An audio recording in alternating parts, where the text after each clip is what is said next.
Assalamualaikum warahmatullahi wabarakatuh. Alhamdulillahirabbil alamin wassalatu wassalamu ala asrofil anbiya'i wal mursalin wa ala alihi wa sahbihi ajma'in. Alhamdulillah, puji dan syukur pada Allah Subhanahu wa taala, pagi hari ini kita berhimpun meskipun secara virtual dalam momentum kajian duha Universitas Baitur Rahmah.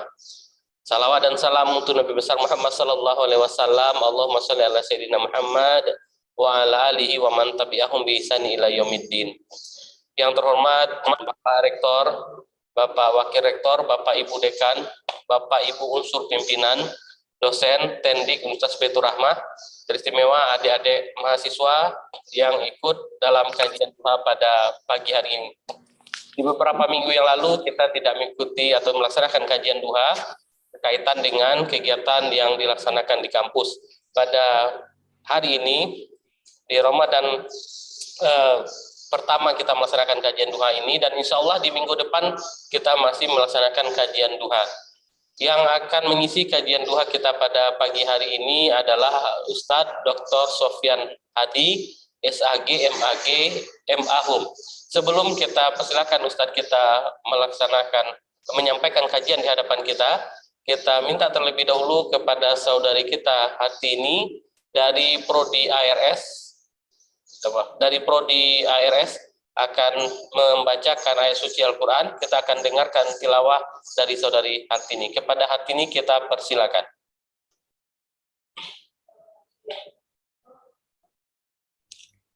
Assalamualaikum warahmatullahi wabarakatuh. Waalaikumsalam warahmatullahi wabarakatuh.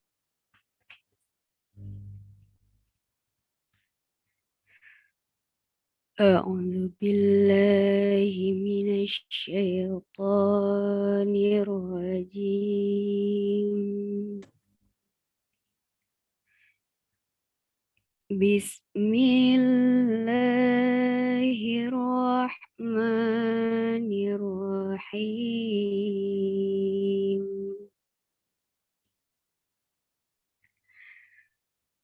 Yas'alunaka 'anil anfal.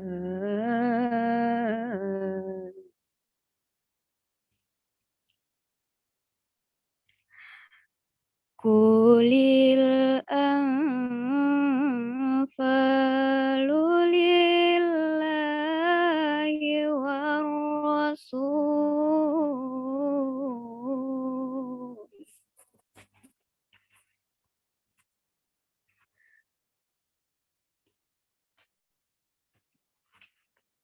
Fattaqullaha wa aslihu zata bainikum wa ati'ullaha wa rasulahu in kuntum mu'minin.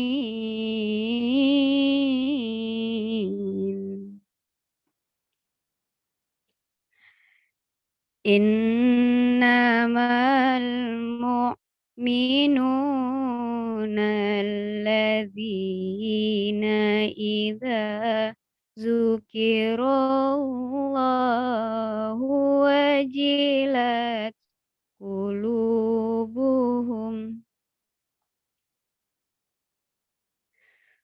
wa idza tuliyat alaihim ayatuhu zadatuhum imana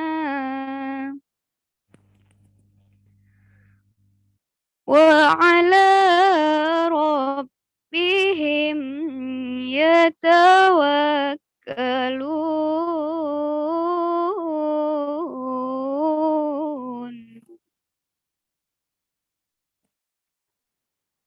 الذين يقيمون الصلاة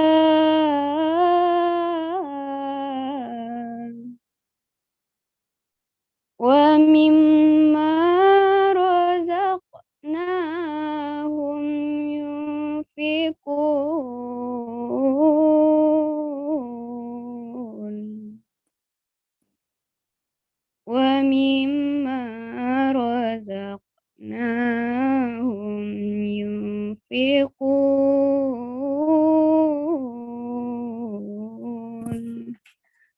Sadaqallahul azim.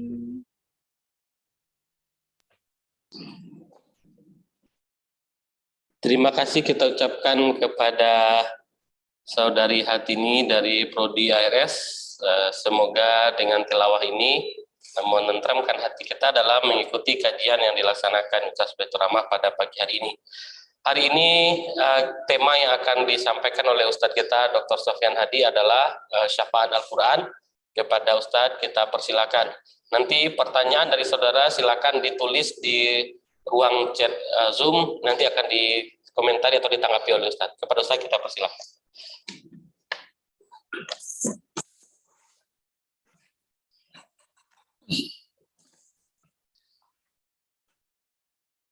Assalamualaikum warahmatullahi wabarakatuh.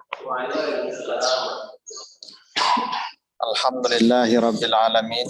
Wassalatu wassalamu ala asrafil anbiya'i wal mursalin wa ala alihi wa ashabihi ajmain.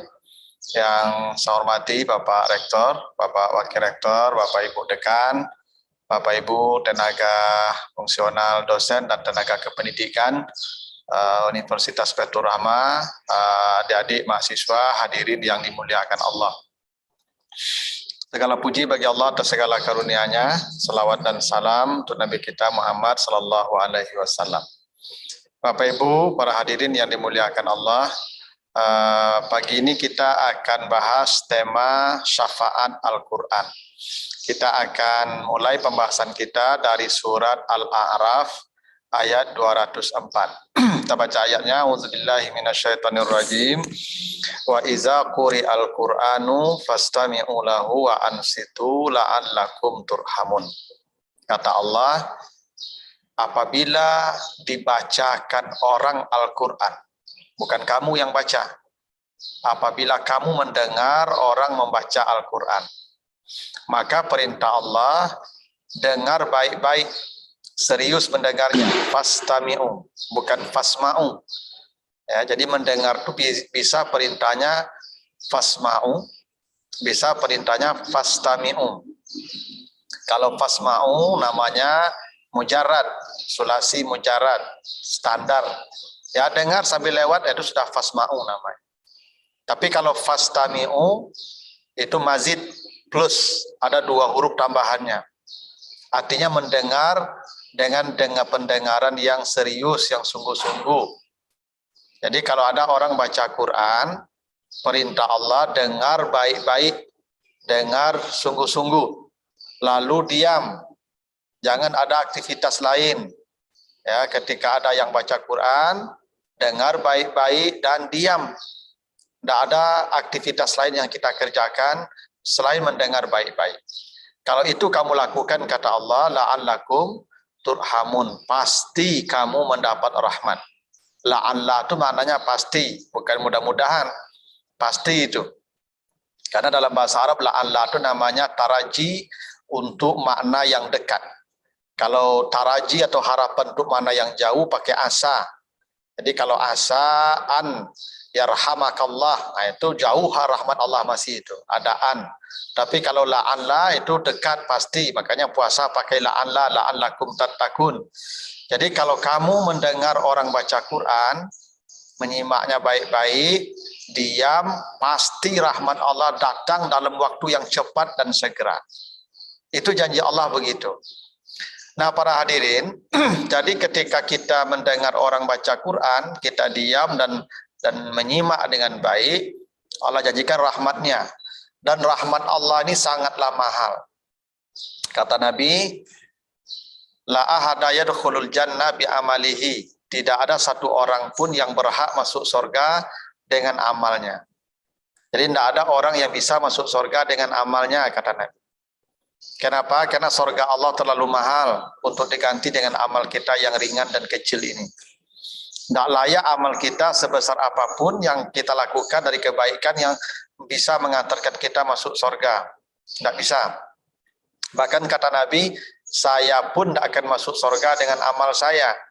Kalau amal saya yang membawa saya masuk surga, itu pun tidak cukup. Padahal Aisyah bercerita amal Nabi itu, misalnya salat malam Nabi, kata Aisyah, sampai bengkak-bengkak kaki beliau. Kenapa Nabi bengkak kakinya salat malam? Karena kata Aisyah, jangan tanya lamanya Nabi berdiri. Lantas al-an husnihinna wa tulihinna. Jangan kalian tanya lamanya Nabi berdiri. Karena Jabir bercerita, Nabi kalau salat malam, Al-Baqarah dan Ali Imran itu 1 rakaat.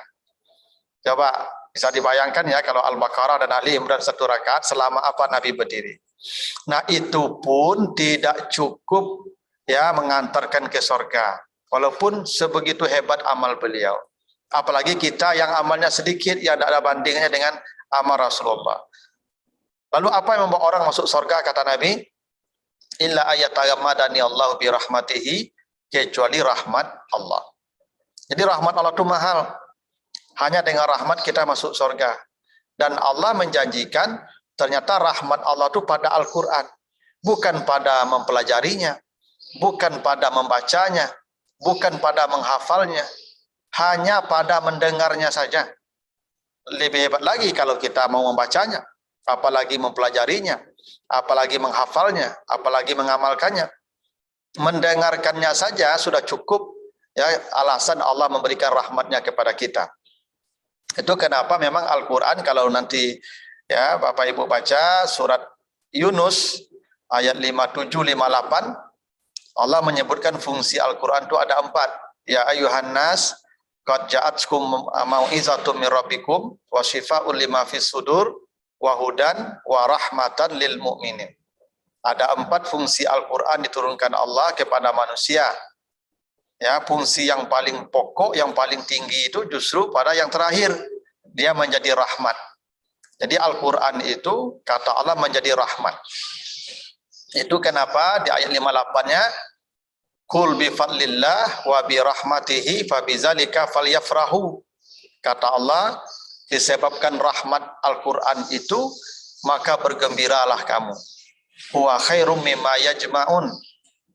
Bahwa ketika kamu mendapat rahmat dari Al-Quran, maka yang kamu peroleh itu lebih hebat dari semua dunia yang kau miliki. Andai kita bisa mengumpulkan dunia dan seluruh isinya ini jadi milik kita sendiri. Jadi dunia ini milik kita sendiri, kita kumpulkan dunia ini semua jadi milik kita. Kata Allah, rahmat Al-Quran tadi lebih hebat dari itu. Ya, wa khairun mimma yajma'un. Begitu disebutkan Allah di surat Yunus ayat 58. Jadi memang tidak ada yang lebih hebat, yang lebih istimewa selain daripada orang-orang yang memiliki kedekatan dengan Al-Quran. Tak usah dia membacanya, tak usah dia menghafalnya, apalagi mempelajarinya, mengajarkannya. Dia rajin mendengarkan saja, dia lebih yang dia peroleh lebih daripada dunia dan seisinya. Itulah hebatnya rahmat Al-Quran. Nah, oleh karena itu, kita akan lihat hadis-hadis Nabi seperti apa rahmat Al-Quran kepada orang yang ya membaca, ataupun mendengar, ataupun mempelajarinya. Mudah-mudahan kita ini masuk salah satunya. Tidak ya mengajarkan, minimal kita mempelajarinya. Tidak mempelajarinya, minimal kita membacanya. Tidak membacanya, minimal kita mendengarnya. Tapi jangan tidak sama sekali. Karena betapa ruginya manusia yang jauh hidupnya dari Al-Quran. Pertama, ada hadis riwayat Bukhari Muslim. Apa kata Nabi? Iqra'ul Quran fa innahu yaji'u yaumal qiyamati syafi'an li ashabihi. Kata Nabi, bacalah Al-Quran karena Al-Quran yang kau baca itu akan jadi syafaat, akan jadi penolong di hari kiamat bagi para pembacanya. Jadi besok di akhirat itu tidak ada tolong menolong. Ya, kata Allah, ya yauma izin la tanfa'us syafa'ah. Pada hari itu tidak ada pertolongan. Manusia hidup susah, hidup sendiri-sendiri. Likul limri'in yauma izin sya'nu yughnih. Begitu kata Allah. Semua orang sibuk mengurusnya dirinya sendiri. Tidak ada tolong menolong, tapi ada syafaat, ada pertolongan. Di padang mahsyar, tempat yang susah, kita akan berdiri, ya, kata Nabi 50.000 tahun kita akan berdiri di padang mahsyar.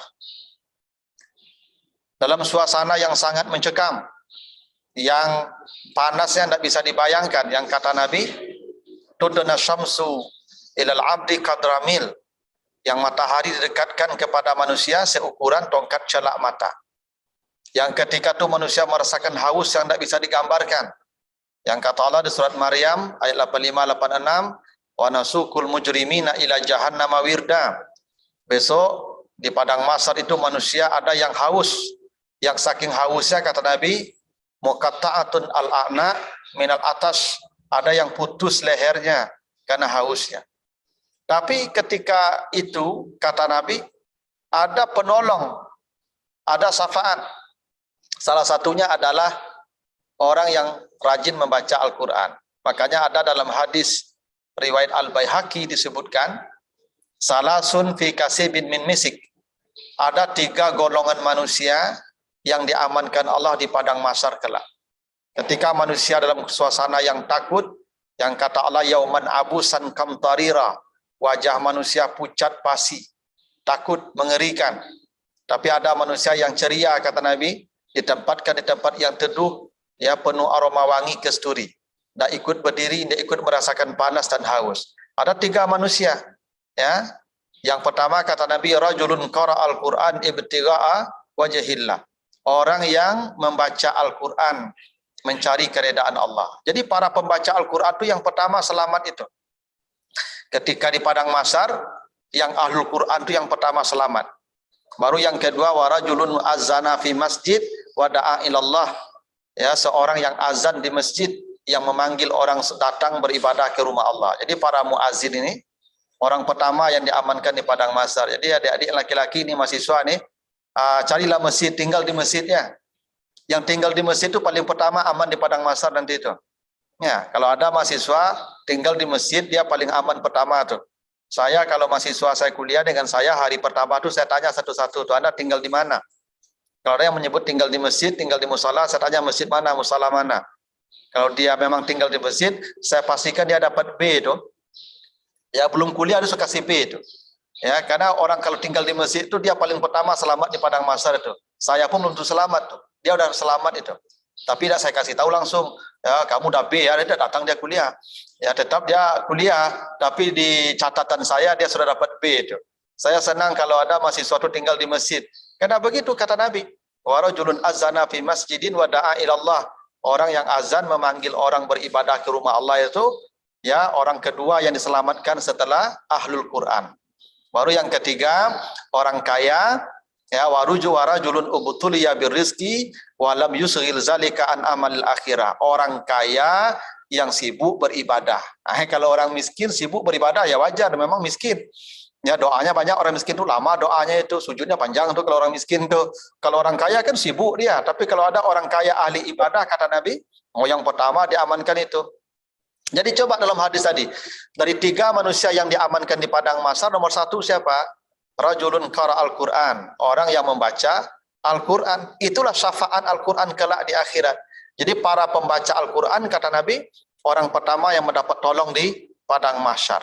Itu hebatnya membaca Al-Quran. Ini satu ya, rahmatnya tadi. Yang janji Allah tadi begitu ya. Kalau kamu membaca Al-Quran atau mendengar orang baca Al-Quran, kamu diam, kamu simak, maka kamu pasti mendapat rahmat. Rahmat itu salah satunya ada syafaat kata Nabi di akhirat kelak. Yang kedua, ini hadis ya riwayat Abu Dawud dan At-Tirmizi. Kata Nabi, suratun minal Quran salasuna ayah tasfa'u li sahibiha. Ada satu surat jumlahnya 30 ayat. Jadi kata Nabi ada satu surat jumlahnya 30 ayat.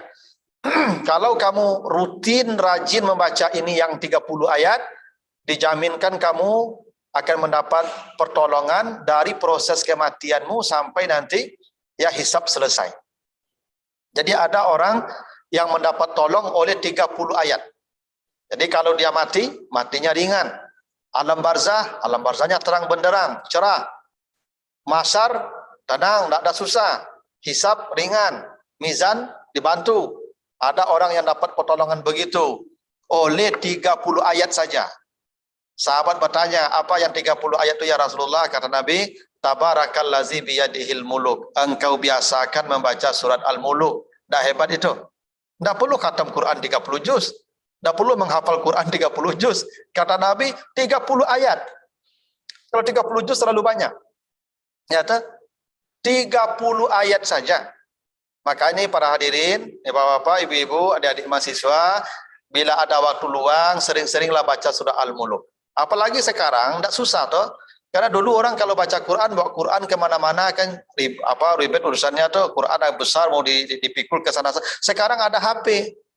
Ya, Android kita ada program, masuklah program Quran di sana. Biar kapan kita duduk, waktu senggang, ya itu baca Quran lewat HP itu. Minimal mengurangi hisab ya HP lah. Nanti HP itu ditanya tuh untuk apa aja HP digunakan. Yang hanya gunakan WA dan medsos nanti dihajar malaikat itu. Tapi kalau dikatakan ada Quran, di sini saya baca Quran, insya Allah aman itu ya. Nah, minimal itu guna HP itu salah satunya.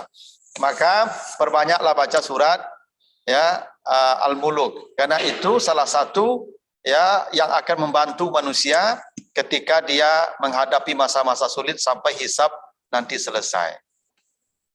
Hadis berikutnya, hadis dari riwayat Abu Dawud dan An-Nasai, kata Nabi, nanti di akhirat Allah punya keluarga. Inna lillahi ahlin minan nas. Allah punya keluarga. Kalau Allah akan bertanya, mana keluarga saya, kata Allah. Maka sahabat bertanya, man ahlullah ya Rasulullah. Siapa keluarga Allah ya Rasulullah? Kalau keluarga Allah tentu ya tidak mungkin fasilitasnya sepele, ringan ya. Kalau Pak Presiden datang ke keluarganya ke sini, pasti dilayani dengan layanan yang maksimal. Karena keluarga Presiden. Bayangkan kalau keluarga Allah. Bukan berarti Allah punya keluarga seperti kita di dunia ini, tidak. Ini maksudnya orang-orang istimewa yang diperlakukan secara istimewa oleh Allah. Sahabat bertanya, siapa tuh keluarga Allah ya Rasulullah? Apa jawaban Nabi? Ahlul Quran, hum ahlullah wa khassatu. Para ahli Quran. Itulah keluarga Allah dan orang-orang yang istimewa di sisi Allah. Jadi para pembaca Quran, para penghafal Quran, para pengkaji Quran, para pengajar Quran, itulah keluarga Allah. Itulah orang-orang istimewa nanti kelak di akhirat yang dapat perlakuan berbeda dibandingkan manusia kebanyakan. Karena dia keluarga Allah. Maka saya pesankan jadi salah satunya. Yang paling hebat tentu mengajarkan Al-Quran. Karena kata Nabi, khairun nas ya man ta'allamal Quran wa 'allama. Yang paling hebat manusia itu posisinya kelak yang belajar Al-Quran dan mengajarkannya. Jadi ibu-ibu sebelum anak-anaknya diserahkan ke MDA, didik dulu anaknya belajar Al-Quran dengan kita di rumah. Itulah hebat, itu sehebat-hebat amal mengajarkan Al-Quran. Mengajarkan membaca itu, huruf hijaiyah itu mengajarkan Al-Quran namanya. Dan itu yang paling hebat. Kalau tidak bisa mengajarkan Al-Quran, jadilah pengkaji Al-Quran. Belajarlah Al-Quran. Kalau tidak bisa juga, jadilah pembaca Al-Quran. Tidak bisa juga, kalau ada baca Quran orang, dengar baik-baik. Makanya saya sering sarankan, kalau ada itu orang baca Quran di masjid, ya udah hentikan sajalah kegiatannya, ibadahnya, dengar saja dia baca Quran. Walaupun yang dibunyikan itu adalah tape recorder, tidak apa-apa. Karena Allah tidak menyebutkan siapa yang baca. Apa yang bacakah orang ataukah kaset, tidak penting juga. Yang penting kamu dengar tak kalamullah diucapkan. Sudah kamu dengar dan simak baik-baik. Dan kata Nabi, itu keluarga Allah. Ahlul Quran itu keluarga Allah dan manusia yang istimewa kelak tempatnya di akhirat. So, hadis berikutnya, hadis riwayat Ibnu Majah dari Ibnu Mas'ud, kata Nabi, yuqalu li sahibil Quran ratil ma turatil fid dunya. Besok nih di depan pintu sorga Itu penduduk sorga itu, calon-calon penghuni sorga itu belum boleh masuk sorga. Mereka diberdirikan di depan pintu sorga. Untuk apa diberdirikan di depan pintu sorga? Kata Allah, Ratil maturatil fid dunia. Engkau baca dulu Al-Quran yang kau baca di dunia. Jadi berapa banyak ayat yang kita baca di dunia, nanti di depan sorga kita baca lagi itu. Lalu setiap satu sorga kau naiklah. Setiap satu ayat naiklah satu sorga. Jadi satu ayat baca, naik satu sorga. Satu ayat naik, level sorganya naik lagi. Dan kata Nabi, wa akhiru manzilatika fi akhiri ayatin takra'uha. Sorgamu akan berakhir di ayat terakhir yang kau baca sebelum meninggal dunia. Apa anda hebat itu? Orang kalau baca Quran, kelak posisi sorganya, kata Nabi, ditentukan jumlah Al-Quran yang dia baca. Jadi kalau bacanya 1000 ayat, ya level 1000 lah. Sama misalnya kayak hotel. Hotel itu walaupun satu hotelnya, tapi kan kamarnya beda-beda nilainya. Fasilitas kamarnya pasti beda tuh. Apa yang membedakannya? Yang membedakannya harga pembayarannya. Karena itu kalau ya di akhirat di dunia saja begitu, di akhirat pasti begitu juga. Kalau ingin surganya maksimal, ya maksimal pula bacaannya. Karena itu orang yang mengajar Al-Qur'an tentu beda surganya dengan yang belajar. Orang yang belajar beda dengan yang membaca beda dengan yang mendengar dan menyimak. Tapi andai dia membaca saja, kelak surganya itu kata Nabi akan ditentukan jumlah ayat yang dia baca. Berapa ayat yang dia baca, dia meninggal dunia, berhenti surganya di situ. Maka perbanyaklah baca Quran, karena itu adalah level surga kita kelak. Nah hebat itu, rahmat Al-Quran, hingga posisi surga kita pun ditentukan oleh jumlah Al-Quran yang kita baca. Saya pernah punya jamaah yang Masya Allah ketika meninggal dunia itu begitu indah proses matinya. Saya dapat cerita dari anak-anaknya, dan kata anaknya beliau itu setiap sejak bertahun-tahun lamanya, sudah puluhan tahun, setiap 3 hari itu khatam Quran. Itu artinya setiap 1 hari 10 juz ya beliau baca. Itu memang luar biasa kalau memang ada yang sempat begitu. Tapi itu memang janji Nabi begitu. Tingkat surga orang akan ditentukan oleh jumlah ayat yang dia baca. Nah, jadi sekarang adik-adik nih mulailah diseimbangkan porsi porsi tangannya, porsi matanya. Ya, sekarang porsi mata kita lebih banyak ke HP ya ketimbang ke Al-Qur'an. Ada ini mahasiswa ini kalau nengok HP berjam-jam tidak ada ngantuknya. Al-Qur'an baru 1 halaman langsung menguap. Ya, seimbangkanlah porsinya supaya nanti di surga level kita beda para ahlul Quran ini. Dan itu janji Nabi pasti. Ya, nanti tidak percaya lihat aja lah, ada pasti menyesal yang baca Quran dikit menyesal nanti itu melihat surga kawan lebih hebat. Yaitu jalan yang ditunjukkan oleh Rasulullah. Baik, hadis berikutnya ya. Iqra'ul Qur'an fa innallaha ta'ala la yu'azibu qalban wa al-Qur'an. Kata Nabi, bacalah Al-Qur'an. Karena Allah tidak akan mengazab hati lidah yang dipenuhi oleh Al-Qur'an. Jadi kalau lidahnya sering baca Quran, hatinya ada isinya Al-Qur'an, Allah mengharamkan dirinya diazab dengan api neraka. Tidak akan berani neraka menjilat orang yang lidahnya baca Quran, yang hatinya menyimpan Al-Quran. Saya sarankan nih, ya muda-muda terutama nih, meninggal dunia, simpan Al-Quran di hatinya, walaupun tidak banyak. Ya kalau bisa 1 juz, alhamdulillah. Tapi minimal ada ayat, ada surat yang disimpan di hati kita. Kalau hati kita kosong dari simpanan Al-Quran, maka hati itu layak diazab. Orang itu layak diazab. Kata Nabi, Allah tidak akan mengazab orang yang di hatinya menyimpan Al-Quran. Itu makanya para hufaz, para penghafal Quran itu tidak akan diazab, tidak akan dijilat api neraka, pasti itu. Ya, maka beruntunglah nih. Anda kalau cari suami, ini cari yang hafiz ya. Syarat pertama jangan gajinya berapa ya, hafalnya berapa juz. Itu mantap tuh. Ya, saat saya mencari jodoh, saat cari suami. Syarat pertama apa? Hafalnya 5 juz. Itu mantap tuh. Makin banyak hafalnya makin tinggi surganya tuh. Ya tuh, maka beruntung Anda yang para hafiz ya. Anda yang para hafiz, ya lapor Pak Jam atau lapor saya, nanti saya carikan jodohnya. Anda pasti mahal itu yang para hafiz itu ya. Para hafiz itu manusia langka itu. Tidak akan diazab oleh Allah di akhirat nanti itu. Yang menghafal Quran. Makanya Anda yang mau nyari suami, Ya, jadi suami yang selamat itu. Karena nanti Anda para perempuan dipanggil masuk surga dengan nama suaminya. Begitu kata Allah di surah Al-Isra ayat 71 ya. Yauma yud'a kullu unasin bi imamihim. Semua orang akan dipanggil masuk surga dengan imamnya. Anda para perempuan nih, para wanita, nanti kalau meninggal dunia di akhirat kelak, Anda dipanggil masuk surga dengan nama suaminya. Bapak fulan dan nyonya, begitu. Pintu 4 surga Firdaus. Jadi Anda masuk surga dengan suaminya nanti itu. Ya, maka cari suami, cari imam yang hafiz supaya surganya tinggi itu. Ya, itu. Jadi beruntunglah itu ya Anda yang dapat pasangan nanti seorang hafal Quran. Yang lata longsong tidak usah cari ini media lah yang lado tuh. Jangan dicari pula yang hafiz. Jadi begitu Bapak Ibu ya. Jadi memang begitulah hebatnya Al-Quran itu. Hingga kata Nabi, besok ya level surganya akan ditentukan ya dengan jumlah ayat yang dia baca.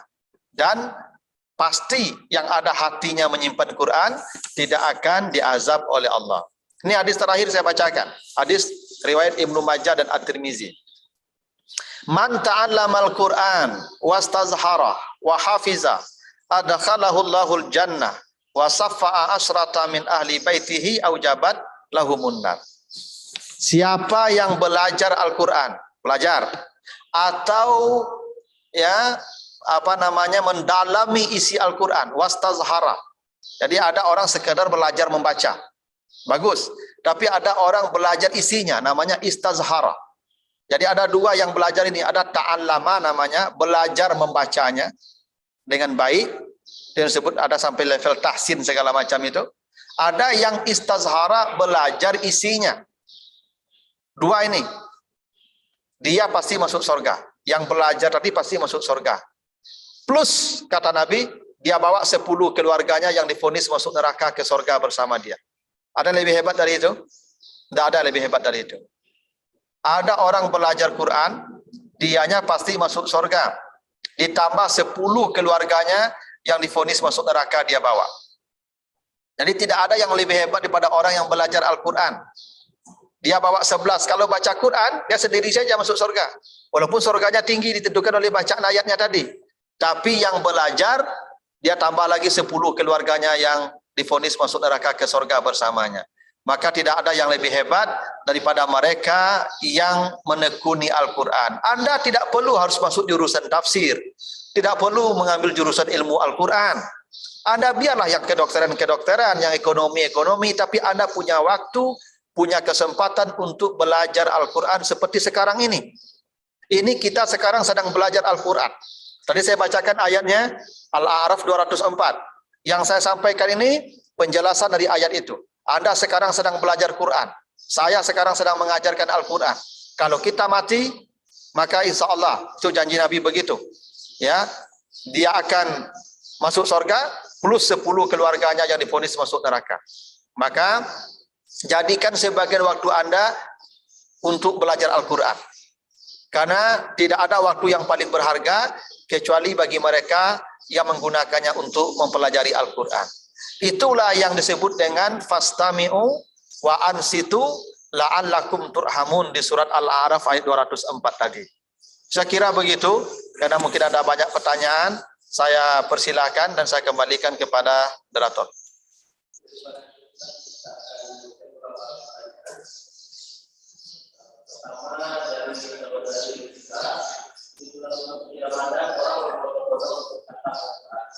Apakah lebih baik kita tanpa membaca atau mungkin target jumlah khatamnya atau mungkin khatamnya sedikit tapi dengan maknanya. Baik, nanti baca surah Al-Baqarah 185. Syahrul Ramadan allazi unzila fihil Qur'an hudan linnas wa bayyinat minal huda wal furqan. Kata Allah, bulan Ramadan turun Al-Quran sebagai petunjuk, tuntunan, penjelas dan furqan. Jadi bulan Ramadan itu Al-Quran turun bukan untuk dibaca. Bukan. Allah tidak menyuruh kita banyak baca Quran di Ramadan, tidak. Tapi kata Allah, jadikan Al-Quran hudan, tuntunan, bayinat, penjelas, furqan, pembeda. Jadi di bulan Ramadan itu yang paling bagus bukan banyak membaca. Bukan tidak baik banyak membaca, baiklah. Ya kalau di luar Ramadan saja 1 huruf 10 nilainya, apalagi dalam Ramadan. Tapi yang paling hebat, yang paling afdal itu bukan membaca, tapi hudan. Jadikan Al-Quran sebagai tuntunan. Itu kenapa para hadirin, amal yang paling hebat di bulan Ramadan bukan membaca Quran, bukan tadarus Al-Quran. Apa bedanya membaca dengan tadarus? Kalau baca ya baca. Ya, Bismillahirrahmanirrahim, Alhamdulillahirabbil alamin, itu namanya membaca. Kalau tadarus dari kata daras. Daras itu artinya belajar. Ada kata madrasah dari kata yang sama, tempat belajar, sekolah. Ada mudarris, guru yang ngajar. Tadarus Al-Quran itu mempelajari Al-Quran. Itu yang diminta Allah, bukan membacanya, mempelajarinya. Karena itu kalau ada orang mempelajari Al-Quran 1 ayat 1 hari, ada dia menghatamkan Quran 1 juz 1 hari tanpa ada pemahaman, lebih baik yang 1 ayat tadi. Karena Allah ingin kita mendapat hudan, mendapat petunjuk dengan Al-Quran di bulan Ramadan, bukan baca. Kalau baca pahala, kalau pelajari pahala, tuntunan, tambah 10 keluarga kita masuk surga. Mana hebat? Ada memang sebagian ibu-ibu nih, saya kalau ceramah saya perhatikan perangai ibu-ibu nih, karena beribadah tidak pakai ilmu sebagian, ada yang pakai rasa aja. Saya kalau ceramah, itu ceramah itu tadarus. Kita sekarang tadarus ini. Saya bacakan 1 ayat, saya jelaskan isinya, ini tadarus namanya. Ada ceramah mulai, ada ibu-ibu lari ke tembok, dia baca Quran sendiri, mau menamatkan 1 juz malam itu. Alangkah ruginya ibu itu. Andai dia dengar ceramah tadi yang tadarus tadi itu, penjelasan Al-Quran tadi, 1 ayat saja lebih hebat daripada 1 juz dia selesaikan itu. Kerjanya pun lebih ringan. Kalau baca Quran 1 juz kan capek tuh, mata capek itu. Lelah, pundak kita lelah itu. Kalau dengar ceramah kan santai, bisa menjunjung dengan nyanda-nyanda atau enggak kan, misalnya lalu ayam kan tenang tuh. Pahala lebih besar lagi itu. Maka cari pahala itu dengan ilmu. Ya, enggak dirasa-rasa aja. Tadarus itu yang paling besar. Jadi tadarus itu bukan duduk lingkar lalu baca sama-sama, itu enggak tadarus namanya itu. Itu qiraah, tilawah namanya itu. Yang tadarus itu baca ayatnya 1, lihat terjemahannya, lihat tafsirannya, tanya ke orang yang punya ahli di bidangnya, kita dapat oh begitu ya. Oh saya salah ya. Itu namanya hudan. Itu namanya bayinat. Itu namanya furqan. Itu yang paling harus diutamakan selama Ramadan. Ibu, bapak-bapak, jangan berlomba banyak, jangan berlomba khatam. Bukan tidak baik, baik. Kalau bapak ibu punya kesempatan mengkajinya, gunakan waktu Ramadan untuk mengkajinya, bukan mengkhatamkannya. Lebih baik 10 ayat atau 30 ayat selama Ramadan daripada 30 juz tapi tanpa pemahaman. 30 ayat, 1 hari 1 ayat tapi kita paham dan mendapat tambahan pengetahuan, dapat tuntunan hidup, itu yang Allah inginkan selama Ramadan. Paham ya? Tapi kalau tidak bisa ngajinya, saya tidak punya ilmu Ustaz, bahasa Arab tidak punya, orang pun tidak ada yang mengajarkan, saya baca aja lah. Itu pilihan terakhir, baca. Yang tidak boleh itu los sama sekali. Udah belajar tidak, baca juga tidak. Itu jangan. Ya minimal kalau tidak ada kesempatan belajar, udahlah baca aja. Ya, dan baca yang paling bagus itu bacaan dengan dengan murattal. Bacalah dengan bacaan yang indah, dengan makhraj yang baik, dengan tata cara tajwid yang benar. Sehingga kalau baca begitu mempengaruhi hati kita. Karena kan Al-Qur'an itu fungsinya di samping rahmat kan ada syifaa'un lima fis sudur. Dia obat bagi penyakit hati, kegelisahan, ya semua penyakit hati itu hilang kalau kita lafalkan Al-Quran dengan baik. Jangankan kita yang melafalkan, kalau kita dengar saja orang, Nabi itu lebih senang mendengar orang baca Quran ketimbang beliau baca sendiri. Nabi itu sering kalau sahabat kumpul, tolong bacakan Quran. Sahabat tanyakan, Quran turun kepada engkau ya Rasulullah. Kata Nabi, hati saya lebih lembut kalau mendengarkan orang membaca ketimbang saya baca. Karena kalau kita dengar orang baca, itu berpengaruh ke hati kita. Kalau kita baca kan konsentrasi kita pecah antara hati, pikiran, mata dan segala macam. Maka memang mendengar Quran itu lebih hebat, ya, lebih menyentuh hati kita. Makanya kalau kita jadi imam, itu jarang-jarang kita bisa menangis itu. Tapi kalau kita di belakang imam yang suaranya bagus, itu kadang-kadang air mata kita menetes. Kenapa? Pendengaran ini lebih besar pengaruhnya daripada apa yang kita ucapkan sendiri, apa yang kita lihat sendiri. Maka perbanyak kajian. Seperti sekarang nih, ini namanya tadarus Al-Quran. Jadi jangan salah paham tadarus itu ya. Tadarus itu bukan baca sama-sama, enggak, mempelajari, daras, begitu.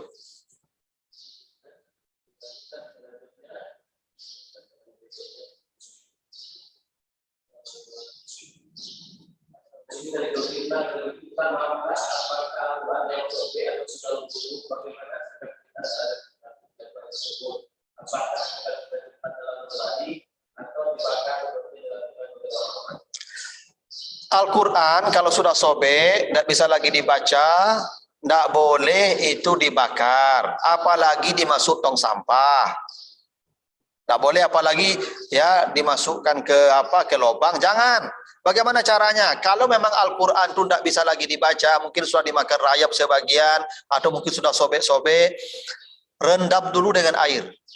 Itu para ulama begitu mengajarkan. Ambil air dengan baskom, masuk ke sana. Nanti tintanya melar itu. Bila tintanya melar, sudah habis, tak bisa lagi dibaca, itu selesai. Dia bukan Al-Quran lagi. Dia tidak mushaf yang suci lagi. Bolehlah dibuang. Bolehlah dimasukkan ke lubang. Bolehlah kalau mau dibakar. Tapi selama tulisannya masih ada, jangan. Tidak boleh. Tidak boleh. Caranya begitu, kalau ada lembaran-lembaran Quran yang kita temukan yang tidak bisa lagi dibaca, masuk ke alam air dulu, kan itu tinta. Yang namanya tinta kalau kena air nanti dia pasti melar. Pasti dia tuh, ya, hilang dia itu. Nah, ketika dia sudah hitam saja yang tinggal, tidak ada lagi kelihatan apanya, bacaannya, terus itu sudah status seperti kertas biasa. Tapi tulisan kalamullah itu jangan. Itu ya mutaharah namanya. Suhuf mutaharah, kitab suci. Tak boleh itu sembarang taruh. Makanya kalau ada kebaca Quran, taruh di atas lutut. Kalau enggak ada bikin tempatnya khusus. Ya, makanya kalau Anda menaruh buku, ada di lemari itu ada Quran, ada buku, Quran paling atas. Jangan buku di atas Quran. Enggak beradab namanya itu. Makanya kata Allah marfu'atin mutahharah. Jadi Al-Quran itu tinggi, di tempat yang tinggi, enggak boleh tempat yang rendah. Di bawahnya ke tempat yang suci karena dia mutahharah. Makanya kalau masuk kamar mandi jangan bawa Quran, taruh di luar kan tempatnya tidak bersih. Ya, kalau HP tidak apa-apa karena HP bukan Quran. Nah, di sini kan ada Quran Ustaz, ya bukan Quran namanya itu memori. Ya, itu namanya memori itu program. Kalau itu tidak apa-apa, bawalah HP itu masuk kamar mandi. Sama aja di kepala Anda, kepala saya ini ada Quran nih walaupun tidak banyak. Saya kalau masuk kamar mandi kepala saya bawa, bisa setinggal di luar tuh. Karena ya ini memori aja di sini, tidak apa-apa. Yang mushaf itu jangan bawa ke kamar mandi, tidak boleh. Jadi perlakukan Al-Quran itu dengan sangat mulia. Tinggikan tempatnya, jangan bawa ke tempat-tempat yang tak baik. Ya, toh? Ya, makanya dulu orang kalau pergi ke surau, saya masih kecil itu waktu di surau di kampung itu kalau megang Quran dengan tangan kanan ditaruh di dada. Begitu bawa Quran, tidak sejajar dengan, mohon maaf, dengan pantat kita, tidak boleh. Kalau bawa buku bolehlah kita sejajarkan dengan pantat kita, tapi kalau Quran di sini taruhnya di dada. Kalau hujan masuk ke baju itu, biarlah baju kita basah. Begitu cara dulu guru-guru kita mengajarkan adab ke Al-Quran tuh. Ya toh? Jangan Quran dah taruh di jok motor Anda, ada duduk di atasnya. Tak boleh itu. Al-Quran itu kitab suci kalamullah, perlakukan secara hormat, secara terhormat. Ya termasuk yang tak bisa dibaca lagi, tapi ada ya kalimat-kalimat yang di situ masih jelas, kaburkan dulu kalimat itu, rendam dalam air. Biar dia status seperti sampah biasa. Kalau tidak ada tulisannya lagi. Begitu. Makanya HP Anda itu jangan nada deringnya, ringtone-nya itu jangan baca Quran. Nanti ada pas buang air di kamar mandi, bunyi HP Anda itu. Wadduha, Anda sedang buang air. Kan tidak boleh itu. Jangan HP itu ringtone-nya itu baca Quran. Jangan kira mentang-mentang kita ingin jadi orang saleh lalu semuanya disalehkan, tidak bisa. Ya HP itu jangan. Kalau ringtone-nya biasa aja lah, standar bunyinya. Sebab masalah ini kalau di kamar mandi tidak boleh. Itu bunyi-bunyi ayat di kamar mandi itu tidak boleh. Tempatnya tidak suci. Ada bawa ke tempat suci. Itu adab Al-Quran itu Masya Allah. Ya, tidak sederhana kalamullah itu. Jangankan itu, kan tadi mendengar orang saja masuk surga. Mendengarnya saja masuk surga. Apalagi memikulnya, apalagi menghafalnya, apalagi membacanya, mempelajarinya. Mendengar saja sudah jamin surga. Begitulah hebatnya Al-Quran ya. Jadi tolong perlakukan Al-Quran dengan sangat mulia.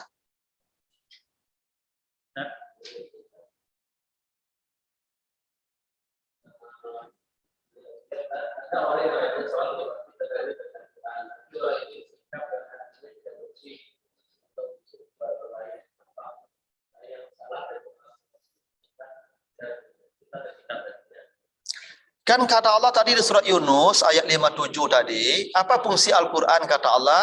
Sifaun lima fis sudur, obat semua penyakit hati. Sombong, ujub, riya, takabur, hasad, ya tamak, itu semua penyakit hati. Obatnya ya Al-Quran. Baca Quran itu obatnya. Ini rajin baca Quran Ustaz. Tapi mode 7 ya mungkin dosisnya kurang baru tuh baca terus. Ya. Karena boleh jadi penyakitnya udah stadium 4 yang tidak bisa sekali baca langsung sehat dia. Baca aja terus. Umar bin Khattab itu manusia paling keras hati. Dia itu tidak ada yang bisa mengalahkan Umar itu. Kalau dia ngomong, tidak ada yang bisa bantah dia. Paling keras hati. Ya. Pedangnya itu gampang aja menebas leher orang itu. Tidak ada yang sekejam Umar itu. Makanya Umar ketika hijrah dia datang ke orang-orang kafir itu. Siapa yang ingin jadi janda istrinya, yang ingin anak jadi anak yatim, temui saya di bukit itu, saya mau hijrah nanti. Ditunggu sampai sore tidak ada datang satu pun. Keras Umar itu. Hatinya sebelum masuk Islam, itu Masya Allah Umar itu. Itu dia masuk Islam itu karena hendak membunuh adiknya yang masuk Islam itu. Tapi apa? Dia dengar adiknya baca surat Thaha. Adiknya baca surat Thaha. Umar mau masuk rumah hendak membunuh adiknya. Langsung tersungkur Umar hanya mendengar surat Thaha. Belum membaca, mendengar saja. Coba. Itu bukti hebatnya Al-Quran melunakkan hati orang. Makanya kalau ada orang rajin baca Quran, hatinya masih keras juga, tambah intensitasnya. Ya mungkin memang lebih hatinya dari hati Umar itu sebelum masuk Islam. Umar mendengar surat Thaha aja selesai, ini udah sering baca Quran, udah selesai juga. Ini memang luar biasa penyakit hatinya ini. Anda coba, sebenarnya begini aja lah. Tidak perlu susah mendidik anak-anak ini. Anak ampuh mada, tangka, tidak akan mengeluh. Dekatkan mereka dengan Al-Quran. Saya tidak percaya teori-teori pendidikan barat itu. Pendidikan karakter yang ditawarkan oleh orang barat yang tidak salat, yang tidak kenal Al-Quran itu, saya tidak percaya itu. Al-Quran mengajarkan penyakit hati, obatnya Quran. Coba, Anda nanti suatu hari kalau sudah punya keluarga, dari kecil coba dekatkan anak dengan Al-Quran. Dari mulai dia kecil. Lihat hasilnya waktu dia besar. Anda tidak perlu capek ngomong itu. Orang yang dekat dengan Al-Quran hatinya sensitif. Kenapa? La yamassuhu illal mutahharun. Al-Quran tidak akan menyentuh kecuali hati yang bersih. Orang kalau dekat dengan Al-Quran, Al-Quran itu kitab suci. Kalau dia suci, dia akan mensucikan orang yang mendekat padanya. Kalau ada orang dekat dengan Al-Quran, akan disucikan oleh Al-Quran. Orang kalau hatinya suci, jiwanya sensitif. Jiwa yang kasar itu karena hatinya kotor. Orang kalau dekat dengan Al-Quran, rasanya halus. Percayalah. Orang yang tebal perasaannya atau kasar perasaannya, orang jauh dari Al-Quran tuh, saya jamin itu. Yang dekat dengan Al-Quran tuh hatinya lembut. Anda tidak perlu payah-payah mendidik anak, bacakan Quran padanya. Ajarkan Quran padanya. Dekatkan hidupnya dengan Al-Quran. Dia akan menjadi orang yang lembut dan lunak karena Al-Quran akan membentuknya dengan sendiri. Kenapa? Yasin wal Quranil Hakim. Al-Quran itu kitab yang bijaksana. Al-Hakim. Bila bacaannya Al-Hakim, pembacanya juga Al-Hakim. Pasti itu. Apa itu bijaksana? Bijaksana itu halus perasaannya. Orang bijaksana itu kalau orang Minang ngomongnya, tahu yang jogendiang. Tahu rantiang nengkaman cucu. Alun takile ala kalam. Takile ikan di lawik jale jantan batinonya. Tak tahu ya, orang kalau berang cukup dengan sudut mata. Itu orang bijak. Orang bijak itu halus perasaannya. Apa yang buat orang bijak? Al-Quran. Kenapa? Al-Quranul Hakim. Al-Quran sifatnya bijak, pembacanya juga bijak. Percayalah itu. Jadi bapak-bapak kalau istrinya sering melawan, suruh baca Quran. Obatnya itu. Tapi bapak jangan salah paham juga. Oh, kau jarang baca Quran, bacalah Quran. Jangan. Pokoknya suruh aja baca Quran ya. Pasti dia menjadi pribadi yang lunak. Pasti itu, Ibu. Allah sudah jamin itu. Karena obat yang ada di hati itu. Ibu kalau dapat suami penyerenge, suami ibu pemberang, nggak suruh baca Quran. Ya toh, atau rajin-rajin baca Quran dekat dia, nanti hatinya lunak dengan sendirinya tuh. Ya toh? Itu jamin Allah begitu ya. Coba aja lah kalau tidak percaya. Pasti itu. Ada teman saya ya di UIN, kalau dia ngajar, setiap mulai mengajar dia selalu suruh anak-anak itu baca Quran 10 menit. Dia habiskan waktunya 10 menit untuk baca Quran satu orang dulu. Baca Quran, nyalain diam di kelas itu. Dan ternyata hebat suasana kelas itu. Hebat. Ya.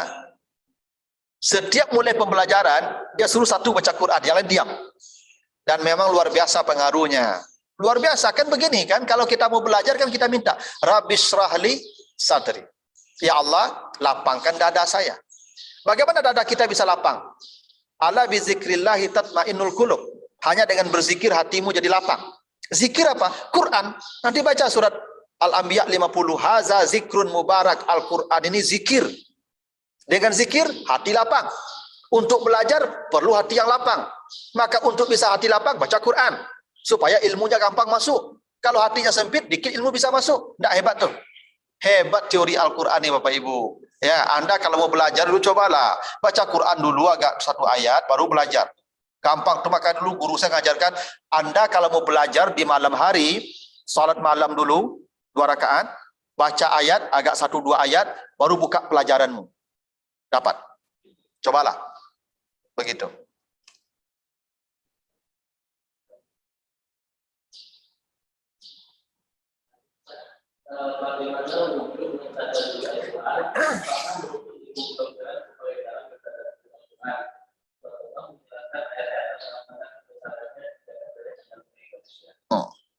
Begini, coba lihat nanti surat Fatir ya. Surat Fatir ayat 30 berapa saya kurang ingat. Tapi ayat surat Fatir, siapa yang disebut Allah ulama?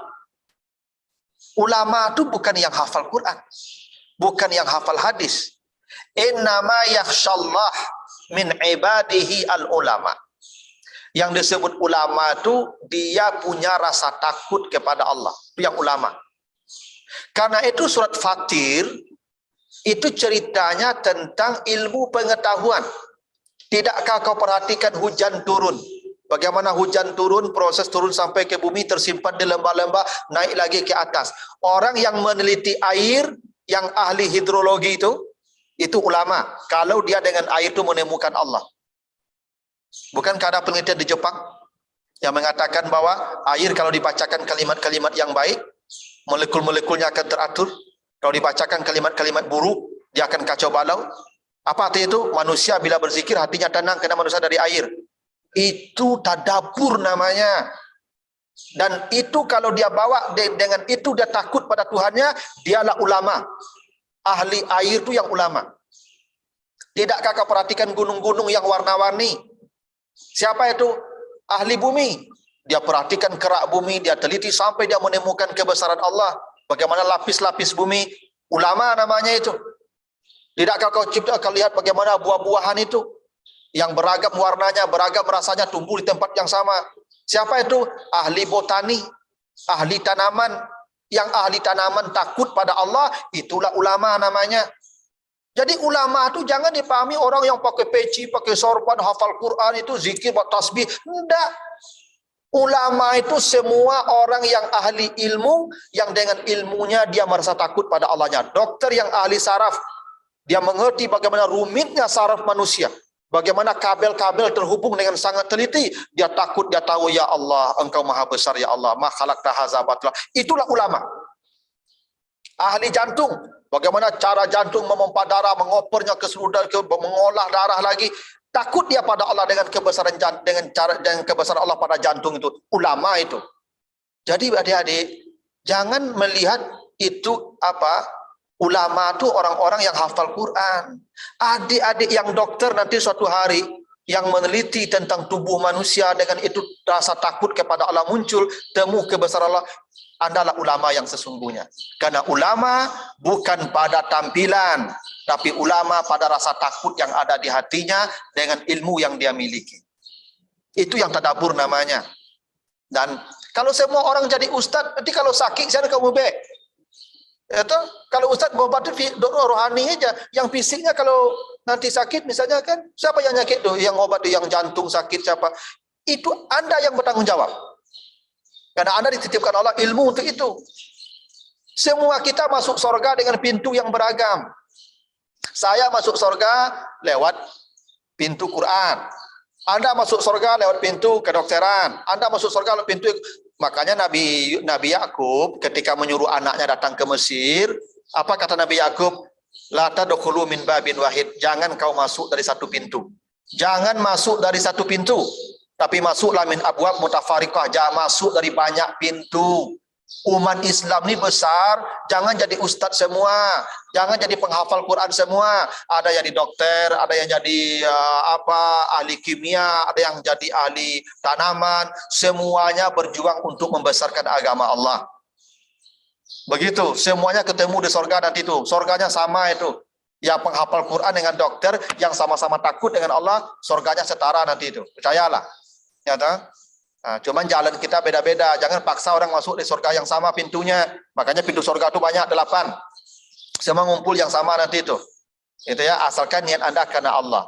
Anda belajar kedokteran karena Allah. Yang belajar kimia karena Allah. Yang belajar fisika karena Allah. Yang belajar agama pun karena Allah.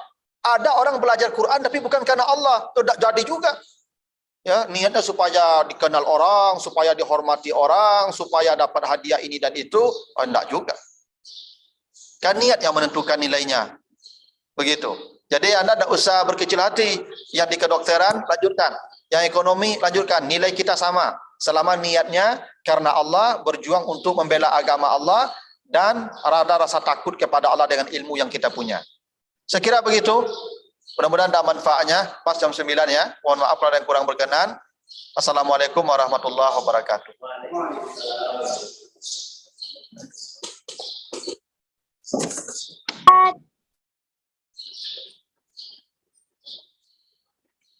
Alhamdulillah wa syukurillah.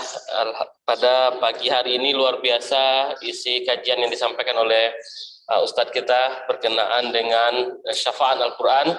Mungkin berubah mindset kita beberapa saat dari apa yang beliau sampaikan. Selama ini mungkin kita fokus kepada tilawah saja, tapi kita kadang-kadang mengabaikan apa yang Allah inginkan dari Al-Quran itu sendiri, yang menjadi hudan atau petunjuk bagi kita. Bagaimana mungkin dia akan menjadi petunjuk kalau kita tidak mencoba memahami apa yang di dalamnya.